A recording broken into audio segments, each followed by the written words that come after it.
Academica Media.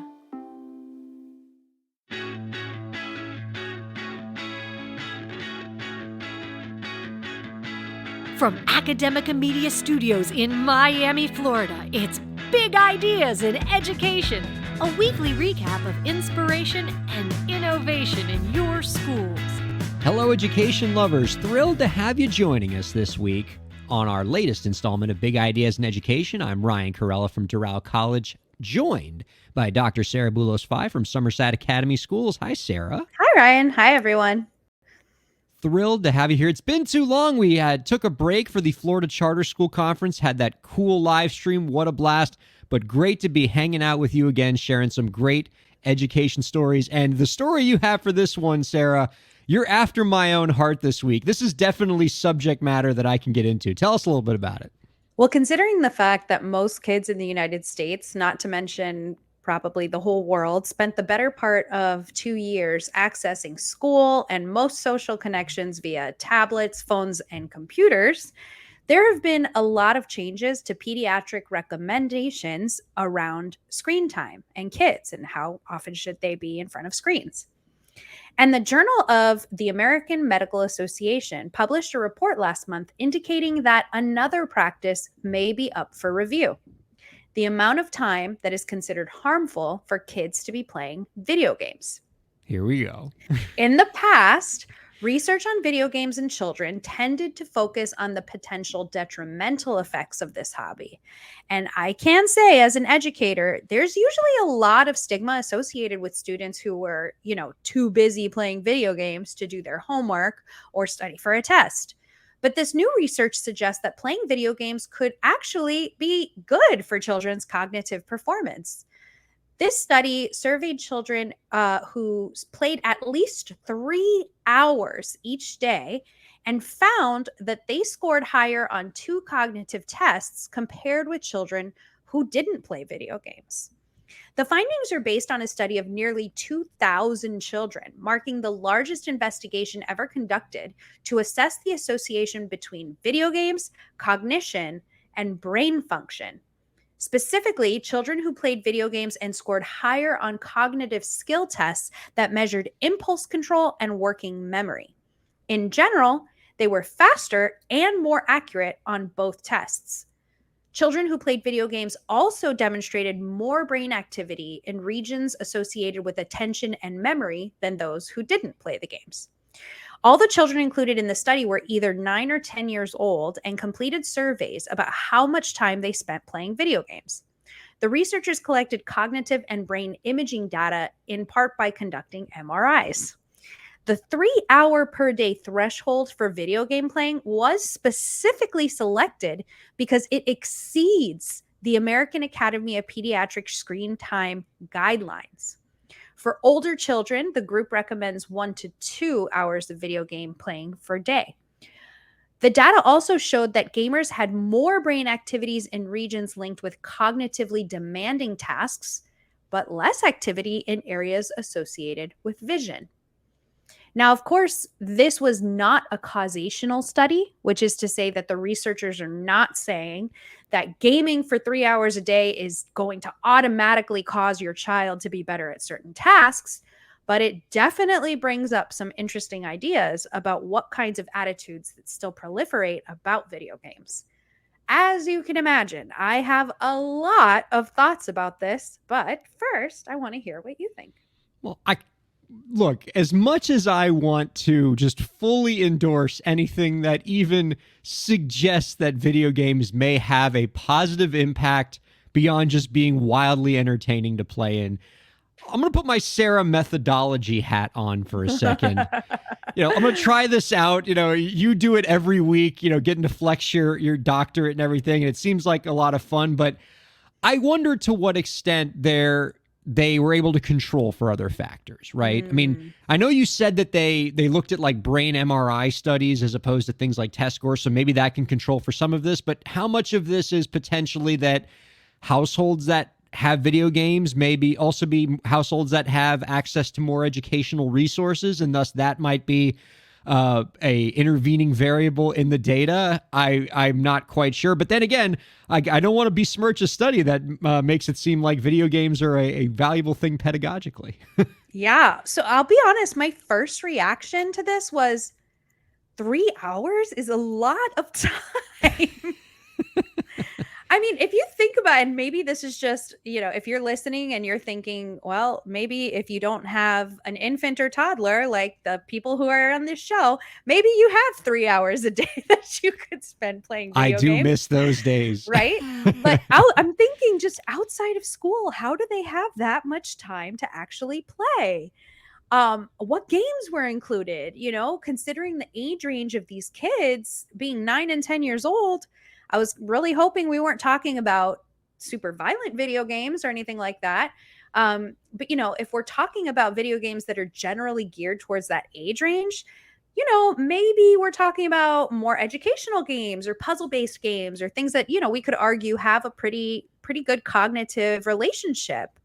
And then I actually wrote a note here, so I'm very proud of you, Ryan, that I'm making some assumptions about the makeups of the families of a child who could consistently have access to gaming for more than 3 hours a day, right? So I make some assumptions about maybe the affluence level. And so I wanted to take a look at the methodology and the conclusions. So yes, good job, Ryan. I had the same thought as Dr. Phi on a study. Yes! So I actually am linking the study from the journal, and it can be downloaded for free, which does not always happen. So that I wanted to take a closer look at those methodology and conclusions. And spoiler alert, I was wrong about the level of income. They actually showed that the kids who played more video games, that consistently had more than 3 hours a day, actually had lower levels of income. That was interesting. That is interesting. And as to my question of how they could spend that much time, I actually found a quote in the study that kind of cleared that up for me personally. Quote, children were asked to report how many hours per week they played video games on a computer, console, smartphone, or other devices. So considering all of those mediums, I actually think I see how that could rack up 3 hours pretty quickly. Even if we think about a child's school day, we often have, some form of game, educational based game that we encourage them to play throughout the day, right? There's lots of different programs that are used in the school day that kids are probably encouraged to use. Often kids have access to phones, whether it's their parents' phones or their own phones and tablets. I mean, I don't really want to know how much time I rack up on my cell phone playing like horrible, little cheesy games on my phone just to like zone out for a minute or two. So that did clear up a few things for me. And there were definitely some limitations to this study because there was no genre analysis done, meaning that there was no discrimination between the types of video games. They just asked them to document how much time they were spending playing video games. So, of course, there's a lot of limitations when it comes to self-reporting. Of course, there's probably a lot of limitations when we're talking about the self-reporting nature of 9 and 10-year-olds. But all in all, some really interesting findings. To me, it seems like a pretty significant flaw in a study like that, to your point, Sarah, to treat video games as a binary variable. Yes, video games, no video games, when particularly pedagogically, all video games are not created equal. I definitely would draw a distinction between the mindless sort of games I play on my smartphone versus a very popular game like Minecraft, which I know a lot of teachers actually employ in their classrooms to teach a wide range of skills and subject matter. Very popular, yeah. Or even more, or games that maybe have less of an educational component to them, but still require the use of working memory and decision-making skills and delayed gratification that maybe boost a lot of skills that we might consider desirable in the schoolhouse, but maybe are still a game where you are just an adventurer playing as opposed to building cool things with Minecraft and working your way to becoming a great architect or something. I couldn't I agree would love more. to see some studies that kind of can Break that separate down out further. different games. Yeah, Yeah, break it out. I couldn't agree more. And I'll put my researcher hat back on one more time to utter what most researchers, 4 favorite words are, which are implications for further study. Hmm. Right? Yeah. Now we're just giving ourselves another study that needs to happen. Well, So, sign me up for any study where I get to be in the intervention group and play well, I'm sorry to 3 tell you, hours of Ryan, video games a you are day. not really the target sample for this as a Whatever happened to 9 and lifelong 10-year-old. learners? I haven't stopped learning just because I've gotten You a may little not older. have stopped learning, but I think we can say that the interest in your brain development tapped out several decades ago. From a researcher standpoint. but- Sorry. But I want to play Xbox for science. Well, you may need to look somewhere else. Indeed. So tell me about your story this week. Yeah, this is a cool one. In Edutopia recently, we heard from 7th year English teacher Kelly Scott, who penned a delightful essay about the first time she received an in-class observation. Oof. As a rookie teacher, the observation was done by the master teacher at her school, and she wrote about how the observation changed her career in a hugely positive way. So, Miss Scott wrote about how her evaluator, Mr. Burns, watched her give a lesson to her students during the observation. And Miss Scott admits in the article that her performance was a little shaky, as is to be expected by any first-year teacher, and she was dreading that harsh feedback. But that's not what happened at all. I'll let Miss Scott tell the rest of the story from here. Quote, "Heading into the meeting about my observation later that day, I expected to hear all the ways I could do better. As a first-year teacher, I fully anticipated nothing but gentle criticism, and I was trying to think of all the ways I could nod, smile, and graciously accept the fact that my teaching skills were subpar." Oh, man, we've all been there. It's bringing back memories of some of my early observations. But Mr. Burns, who I had only ever witnessed as quiet and professional, was excited. I will always remember that his first word at our meeting was an emphatic, "Wow." Oh, that's so sweet. He piled on the praise, showing a level of enthusiasm for me as an educator that was greater than my own confidence.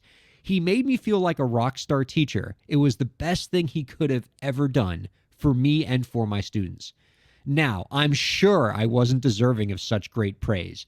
And when I look back at what I did in my first year of teaching, I cringe. But Mr. Burns gave me the encouragement and boost I had been lacking, and I swear it carried me to the end of that first year. He understood that my growth as a teacher would come with experience and time. He knew that what I really needed, more than professional development, more than goal setting and professional standards, was someone to cheer me on. In the world of teaching, there is rarely anyone cheering on from the sidelines. So getting a verbal wow instead of a meets expectations box checked can make all the difference in the world. That's really sweet. Right? Amazing perspective. I think, while I certainly don't want to discount that a first-year teacher needs that feedback more than ever and it's critical for their development, we got to make room for a wow in there. Yeah, that gives me pause, if I'm being honest. It makes me stop a moment because I think about how I, as an observee and an observer, have reacted to first year teachers. And I always try to be very positive, but I generally start all feedback sessions with the same question. I kind of just ask, how do you think it went? And I try to be positive. But, I like the idea that sometimes you just need a cheerleader. And I think that what hits me in that story is that the first time this teacher was observed, it wasn't the principal coming around and checking a box, right? It was another teacher going into that class and saying, "Wow, you're doing great." And I think there's a lot of power in that. And we've talked about this a little bit on the show because, my background has a lot to do with, the way that teachers mentor each other and the relationships we build with each other. But there's something so powerful about seeing another educator, another adult in the building, because especially as a first year teacher, generally we're talking about people who have just recently graduated from college and are pretty young themselves, going from student to teacher in a relatively short amount of time. And it's a really jarring experience. So having someone else who's been doing it for a while tell you, you're doing a good job, I mean, I can really see why that would make a lasting impact on that teacher. I know that I was given a lot of lifelines in my first year of teaching that I could hold on to and say, yep, there's a lot of ways to improve, but you've got something and you got to keep going. And I would imagine that a lot of the folks who listen to this story, the more cynical among our audience, might say, well, we shouldn't be lying to teachers. Like, we shouldn't be, like, if the performance wasn't a wow, like, isn't it patronizing to tell them it's a wow if you're just lying to them? And what I would say in response to that is, there is no lie in a teacher who is able to get through a lesson for the first time. That is a very difficult thing to do. Yeah. Teaching in front of an audience, particularly, of a young age, getting up in front of a room, like there are studies that say that public speaking is one of the scariest fears that people have. And imagine doing it with a large group of children and all the work that goes into the lesson planning and the rehearsal and the practice. Because, I mean, that first lesson, you practice it like you are giving the closing argument before the Supreme Court. And so if you get to the finish line, regardless of what your vehicle looks like when it crosses, that deserves a wow, period, full stop. And so an article that acknowledges that celebrates that teacher for getting through that very important moment and understanding that even though there's things to fix, the fact that you even got there allows you to start that building process and allows a teacher to make some great advancement. And again, when a master teacher gives you a wow, you're like that. You carry that for the rest of the year. Like, that really does help and keep you going. Absolutely. Ryan, I want you to do all of my observations. Oh, I would totally be the wow guy. Absolutely. Yeah, I love it. And, you are the wow guy. I'm just going to say this because you had not, I think maybe it was last year when we presented together, but you had never really actually seen me do my, do what I do as a teacher, as a mentor, as a coach, until we did a professional development together in the panel that we did. And you did give me a lot of wow after, and you were like, Sarah, I've never seen this part of you. This is fantastic. I want to go to so many more of your sessions. And it just made me feel like, thanks, Ryan. That, built me up a bit. Now, to be fair, that wasn't the Mr. Burns trying to make the first year teacher feel good wow. That was a legit wow. You run the heck out of a professional development session. And it's true. I know you primarily as Sarah the podcaster. And even though you've taught for a long time and you train other teachers, I didn't get to see you as a teacher for like several years into us doing this show together. That was a cool sight to see. Thanks. And so I think that the wow can be there. And I like the optimism in that. And I will say, in a year like this, where so many of our schools are really struggling to find and keep our teachers, there's obviously a lot of places where we can improve in our craft.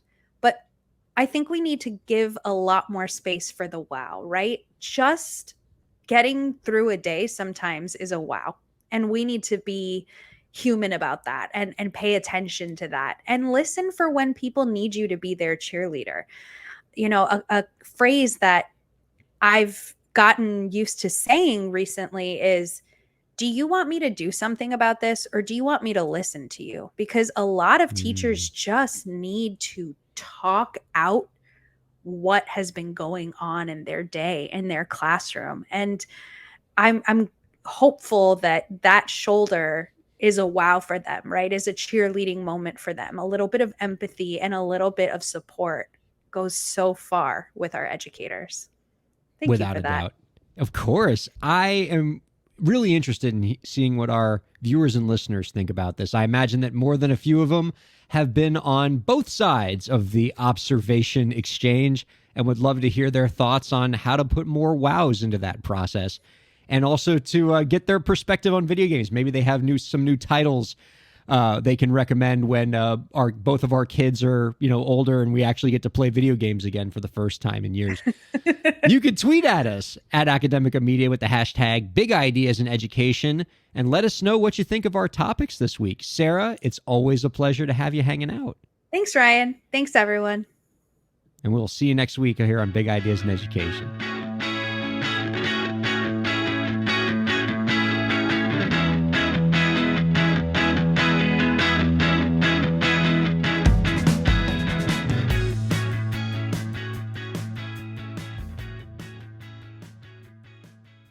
The views expressed on the preceding program have been those of the hosts and guests and do not necessarily reflect the views of Academica, its clients, staff, affiliates, or advertisers.